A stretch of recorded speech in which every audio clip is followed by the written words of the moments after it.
Welcome to the PBIS Cultural Responsiveness Field Guide resource for trainers and coaches overview. I am Athena Vernon, and with me, Angela McBeck, and we are members of the Prevention and Intervention team with Desert Mountain SOPA. in collaboration with the California PBIS Coalition, today we will be reviewing how you can use the PBIS Cultural Responsiveness Field Guide in your current PBIS implementation. All resources shared during this overview are provided by the Center on Positive Behavioral Interventions and Supports and can be found on pbis.org. Before we dive into the guide, let's first define what it is to be culturally responsive.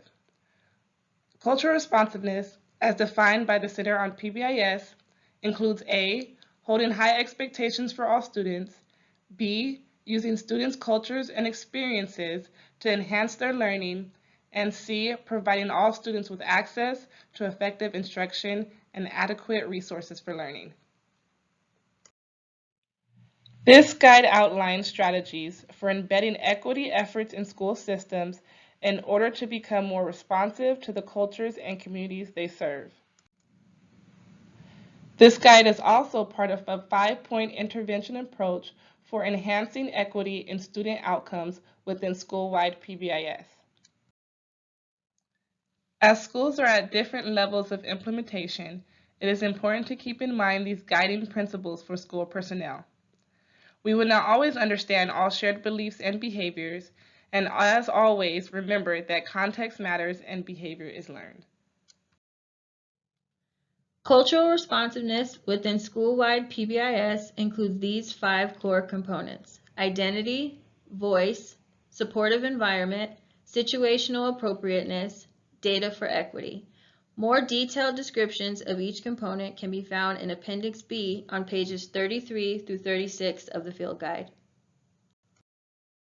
The field guide highlights 2 types of change, technical and adaptive. For example, technical change may involve receiving and using helpful new information, whereas adaptive change may involve stretching into a new way of being. Remember, the 2 types of change may occur in sequence or simultaneously. Now let's look at each type of change. Technical change involves learning and implementing new strategies or tools and adaptations to actual practices or instruction. So imagine technical change as being the first step to improvement.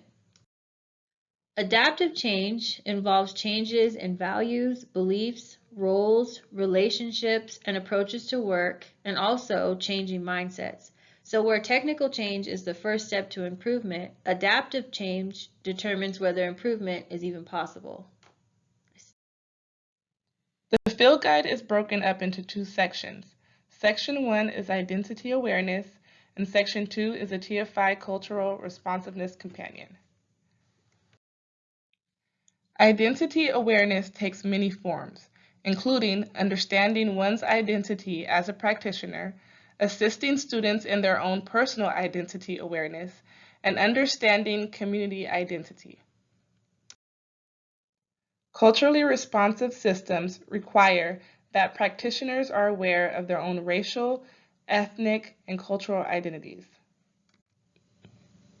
The guide mentions colorblindness is well-intentioned but can have a detrimental impact on students. So practitioners are encouraged to embrace the cultural differences of the students they serve. Student and family identity. Consider this. How do you think students and families might feel when important aspects of their identity or cultural backgrounds are not included in the curriculum? It is vital for both practitioners and students to understand student and family identity. One way to gain this understanding of student and family identity is to respectfully explore students' backgrounds, cultures, and values beyond the general federal racial categories used in school data systems. Although there is never one unified identity within a given community, there are often shared values or experiences that shape the behaviors of the individuals who live there. It is important to consider how your school is viewed by your community. Is it a source of pride or conflict?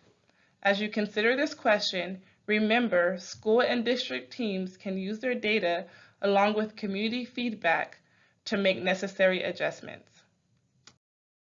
Now we will look at Section 2, the TFI Cultural Responsiveness Companion.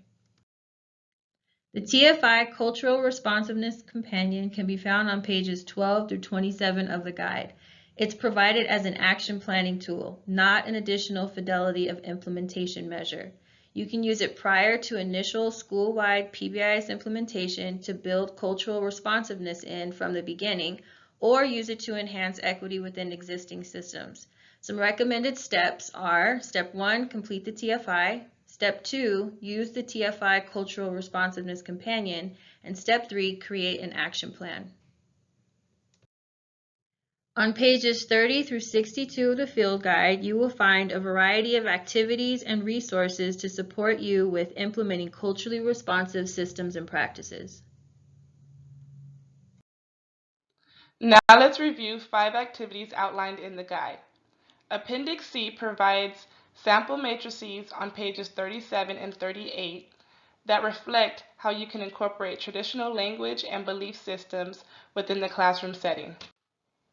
Now let's look at the matrix to the left and notice how the school incorporated prayer and tobacco within their classroom expectations. When we take a look at the matrix to the right, this middle school example shows how family and student voice are included in the expectations by using the acronym SWAG. Another important aspect of this matrix incorporates Guide Me, which reflects teacher behavior and modeling the expectations. Okay, now let's take a look at Appendix D, the school-wide expectations and matrix examination activity on pages 39 through 41. It includes activities such as the Rules Gallery Walk, which engages students to examine rules around the school, and the blank matrix, which is used to get student input and possibly revise expectations or language to include student voice. So let's take a look at these examples. Do these expectations help students understand what's actually expected of them on campus? The Rules Gallery Walk gives students the opportunity to consider: is the rule positively stated? What is the purpose of the rule? What is the underlying value that this rule promotes? Is the rule necessary? And does this rule fit within any school-wide expectations?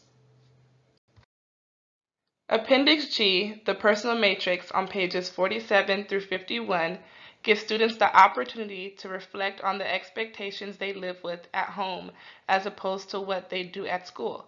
For example, sharing food at school may not be permitted, but at home or with friends, it's probably the expectation.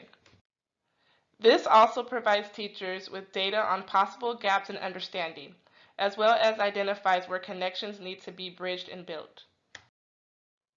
Now let's look at Appendix H, Staff Elements of Culture activity on pages 52 and 53.